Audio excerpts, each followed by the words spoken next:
Salam jumpa saudara-saudari terkasih dimanapun berada. Semoga kita semua dalam keadaan baik dan sehat. Dan semoga Tuhan yang Maha Baik selalu dan senantiasa menyertai kita.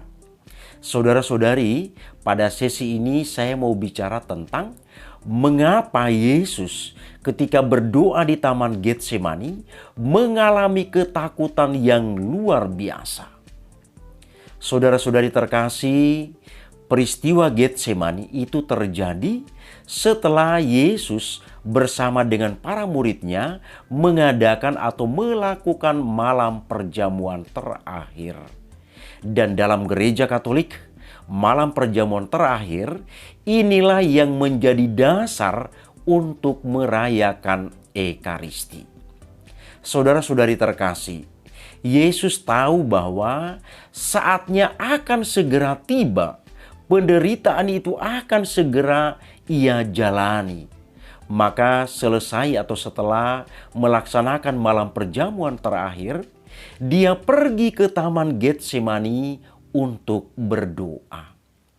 Yesus pergi ke Taman Getsemani bersama dengan 3 orang muridnya, yaitu Petrus, Yakobus, dan Yohanes. Ketiga murid ini sering juga diistilahkan dengan trio Rasul Yesus.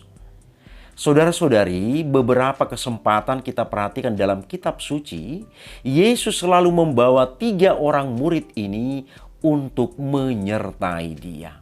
Peristiwa lain misalnya kita ingat peristiwa transfigurasi atau perubahan rupa yang terjadi di Gunung Tabor. Di sana juga ketiga rasul ini pun menyertai Yesus. Nah, dapat kita simpulkan untuk sementara bahwa berarti ketiga orang ini adalah murid inti Yesus. Dan mereka bertiga ini adalah orang-orang yang paling dekat dengan Yesus. Jadi dalam beberapa kesempatan, dalam peristiwa yang tercatat dalam Injil, ketiga orang murid atau rasul ini selalu menyertai Yesus. Saudara-saudari, kita kembali ke Taman Getsemani. Ketika Yesus bersama dengan 3 orang murid tadi tiba di Taman Getsemani, kemudian Yesus menyuruh ketiga orang murid itu berdoa di tempat mereka berada, dan Yesus sedikit bergerak atau menyingkir dari tempat ketiga rasul itu berada untuk mulai berdoa. Saudara-saudari terkasih, penulis Injil mengisahkan bahwa ketika Yesus berdoa pada kesempatan itu di dalam Taman Getsemani, Yesus waktu itu mengalami ketakutan yang luar biasa. Bahkan kitab suci mencatat, keringat yang keluar dari tubuhnya sudah menyerupai darah. Artinya saudara-saudari, tingkat ketakutan yang dialami oleh Yesus itu begitu tinggi. Hal ini dapat kita buat perbandingan dalam hidup kita sehari-hari. Tentu setiap orang pernah mengalami sebuah ketakutan yang mengerikan. Tetapi saudara-saudari, jika dibandingkan dengan ketakutan yang dialami oleh Yesus ini, barangkali ketakutan yang kita alami itu belum apa-apa atau tidak sebanding dengan ketakutan yang dialami oleh Yesus. Maka penulis kitab suci melukiskan bahwa saking takutnya Yesus ketika berada di Taman Getsemani dalam doanya, keringat yang keluar dari tubuhnya itu menyerupai darah. Saudara dan saudariku terkasih, pertanyaan kita atau kita kembali kepada judul pembahasan kita. Mengapa Yesus mengalami ketakutan yang teramat hebat? Jawabannya adalah karena dalam diri Yesus itu 100% Allah dan 100% manusia. Jadi dalam pribadi Yesus itu di satu sisi 100% manusia, dan di sisi lain dalam dirinya juga 100% Allah. Apa yang mau diterangkan dengan 100% manusia dan 100% Allah ini? Saudara dan saudariku terkasih, Allah itu mengetahui segalanya. Allah itu Maha Tahu. Dia tahu tentang segala sesuatu yang bakal terjadi. Karena Allah di dalam dirinya itu adalah Maha Tahu, Allah itu sudah tahu apa yang bakal terjadi ke depannya. Jadi seolah-olah saudara-saudari, video tentang kematian, terutama atau sebelum sampai pada peristiwa kematian, video tentang penderitaan hingga pada kematiannya, seolah-olah Yesus sudah menontonnya terlebih dahulu. Karena dalam dirinya dia adalah Allah. Karena Allahnya itu mendorong dia untuk mengetahui segala sesuatu, atau karena unsur Allah dalam dirinya itu membuatnya mengetahui apa yang bakal terjadi ke depannya. Untuk itu saudara-saudari, akhirnya mendorong sisi manusia yang ada di dalam dirinya itu menjadi takut. Ini yang mau diterangkan dalam hal ini, saudara dan saudariku terkasih.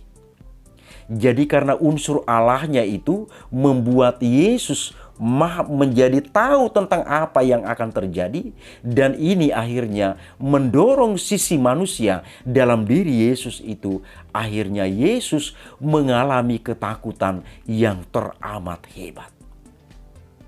Saudara-saudariku terkasih, kita ingat dalam ulasan Injil atau kitab suci, dikatakan di sana bahwa dalam suasana ketakutan yang hebat itu, Yesus kemudian berkata, "Ya Bapa, biarkanlah cawan ini berlalu daripadaku."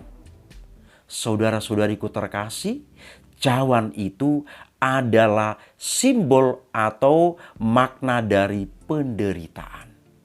Jadi simbol dari penderitaan itu adalah cawan. Maka diungkapkan dalam perikop ini, "Ya Bapa, biarkanlah cawan ini berlalu daripadaku." Saudara-saudari, barangkali kita bertanya, mengapa digunakan cawan? Pada zaman dulu dalam budaya Israel, kalau orang melakukan sebuah kesepakatan, maka terakhirnya atau sebagai tanda kesepakatan itu adalah mereka harus minum anggur dari piala. Nah, jika Yesus meminum anggur dari piala ini, berarti dia sudah mengatakan ya untuk melakukan kehendak Bapanya.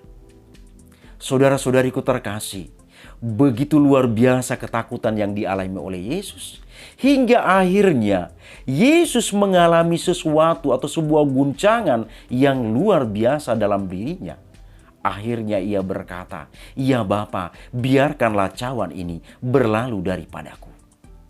Kalau kita bisa bahasakan bahasa Yesus dalam bahasa kita sehari-hari, kurang lebih demikian. "Ya Bapa, kalau boleh, penderitaan ini jangan dulu kena ke saya. Saya belum siap untuk melakukan atau menjalani penderitaan ini. Saya belum siap. Biarkanlah penderitaan ini berlalu dulu. Saya belum siap untuk itu." Itulah kira-kira kalau kita mau bahasakan isi hati Yesus menurut bahasa kita sehari-hari. Tetapi apa yang terjadi saudara-saudari? Yesus taat pada kehendak Bapanya. Akhirnya apa?